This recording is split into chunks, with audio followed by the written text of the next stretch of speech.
राधे राधे, हर हर महादेव। मित्रों, मैं अपने इस चैनल पर आपसे पूजा पाठ व धार्मिक सत्संग की बात करती हूँ। आज हम लोग बात करेंगे कि सावन के महीने में माँ गौरी की कृपा हम कैसे प्राप्त कर सकते हैं।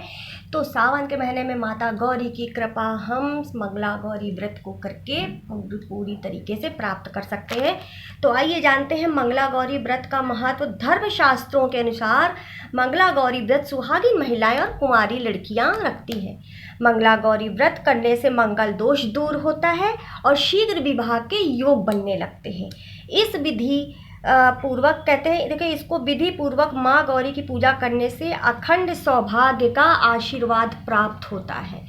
तो चलिए अब हम जल्दी से देर ना करते हुए माता मंगला गौरी व्रत कथा को शुरू करते हैं।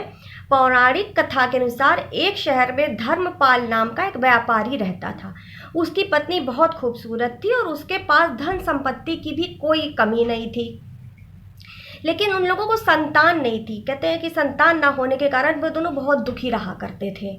ठीक है, कुछ समय के बाद ईश्वर की कृपा से उनका एक पुत्र की प्राप्ति हुई, परंतु वह अल्पायु था। उसे श्राप मिला था कि 16 वर्ष की आयु में सर्प के काटने से उसकी मृत्यु हो जाएगी। संयोग से उसकी शादी 16 वर्ष की आयु पूर्ण होने से पहले हो गई।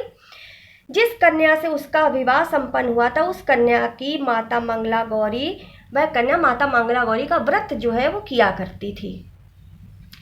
तो देखिए, माँ मंगला गौरी के इस व्रत की महिमा के प्रभाव से चलते ही उस महिला की कन्या को आशीर्वाद प्राप्त था कि वह कभी विधवा नहीं होगी। ठीक है ना, देखिए, वो कभी विधवा नहीं हो सकती क्योंकि माता मंगला गौरी का आशीर्वाद उसको प्राप्त था। वह हमेशा माता मंगला गौरी का व्रत करती थी, विवाह के पूर्व भी और विवाह के बाद भी वह माता का व्रत किया करती थी। तो माता का आशीर्वाद उसको प्राप्त था कि वह कभी विधवा नहीं होगी।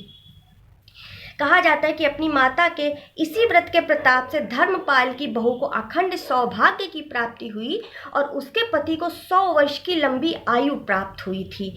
तभी से माँ मंगला गौरी व्रत की शुरुआत हुई है और धार्मिक मान्यता है कि ये व्रत करने से महिलाओं को अखंड सौभाग्य की प्राप्ति होती है। साथ ही दाम्पत्य जीवन में सदा खुशहाल प्रेम भी बना रहता है। तो ये थी माता मंगला गौरी व्रत की कथा। और माँ मंगला गौरी को हम सावन में कैसे प्रसन्न करें, उनकी कृपा प्राप्त करें। तो देखिए, एक चीज़ मैं आपको और बताना चाहूँगी, हम जब भी कथा सुनते हैं या बोलते हैं, अगर आप अकेले कथा को पढ़ रहे हैं तो देखिए, कथा कहते कभी भी अकेले नहीं बैठ करके करी जाती है।